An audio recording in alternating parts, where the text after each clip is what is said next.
What is up guys, so just watched episode 10 and a very interesting episode here with Leon versus Aichi. Now this is going to be a very short review simply because I'm feeling a little sick here. My voice is definitely not sounding normal to you guys, I'm sure of. I've been coughing a lot all day, so I'm going to try and keep this short here. So yeah, but either way though, this particular episode didn't really have much happening. I feel like it's starting to drag things out a lot, especially with the card fights here, where honestly these fights could have ended a lot faster than it normally goes for, which is the entire episode. And I feel like what they could have done is shorten the episode to give time for a bit of character conversations and stuff like that. That way we could develop more of a personality to a certain character to understand what that character might be like or something like that. But so far all we see is that their personalities are in the card fights, which to a certain degree it is done pretty well. For this particular episode it was actually quite overwhelming seeing Leon play. Actually, you could tell there's a clear difference with the way he actually card fights.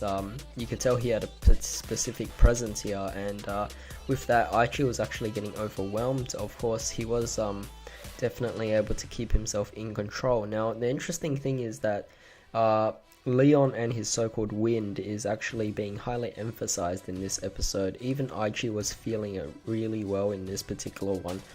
So it kind of brings up the question, is Aichi actually going to somehow develop Psyqualia? Like, are we actually seeing hints of Psyqualia now? It's actually pretty interesting here because that also raises the question of what Leon is actually experiencing, because if Leon constantly speaks about the wind and how he's feeling it, then does he also have Psyqualia? It doesn't really seem like he has signs of it, but maybe in this particular version, maybe Leon's actually able to control it and perhaps suppress that Psyqualia within him so that his emotions don't go out of control like Aichi did in the original series, or even Leon in the original series. It is still definitely really weird to see that Leon is much younger than Aichi here, and I don't know, it felt more right in the original series for Leon to be the same age as Aichi, because even in this particular version Leon just seems way too mature for his particular age here. So I felt like he should be much older than he is portrayed in this particular version. That being said though, really cool seeing Maelstrom actually come in, so that was really cool here. We didn't really get to see much happening in terms of the Aqua Force abilities and everything. We still don't know what Maelstrom actually does, at least what I try to pick up at least. So it's going to be interesting to see when the trial deck actually comes out sometime around September, I think. So yeah, that's pretty exciting. But overall, this episode, I felt like the fight was quite dragged out. If you're not going to emphasize the new card effects and everything like that, I feel like the episode could have been a lot shorter, or rather the card fight could have been a lot shorter, allowing characters to actually talk to each other and everything like that. I felt like that would be a lot better.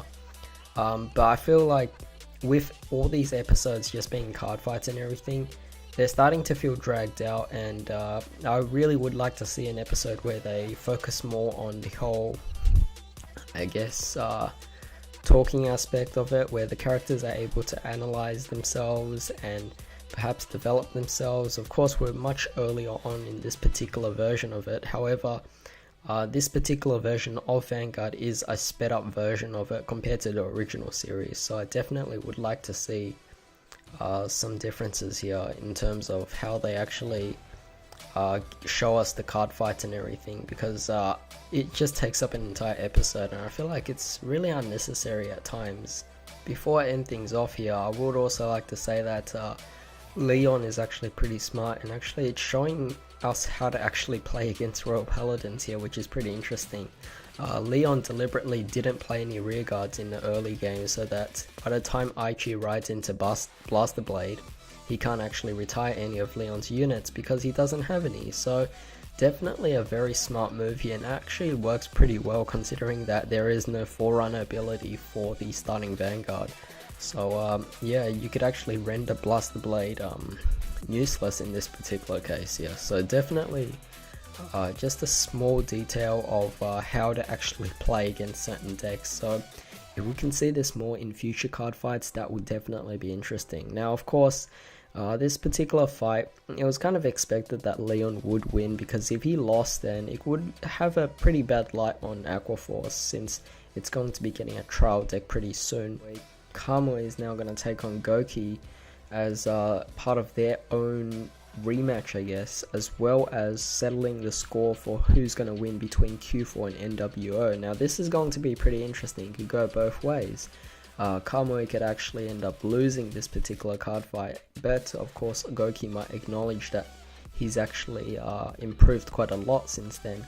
But at the same time, this would start looking pretty bad for Nova Grapplers as a clan, because keep in mind, Miwa already lost once to Kote before, and also Kamui also lost to Aichi when he debuted. So clearly we can see that if Kamui loses again with Novas, it's not going to really look really well with the particular clan here. No one's going to want to play it. So in order to give it some spotlight for people to actually want to get into the particular clan, I feel like definitely Kamui would be expected to win in the next episode, but we don't know that for sure, because Goki could end up winning again.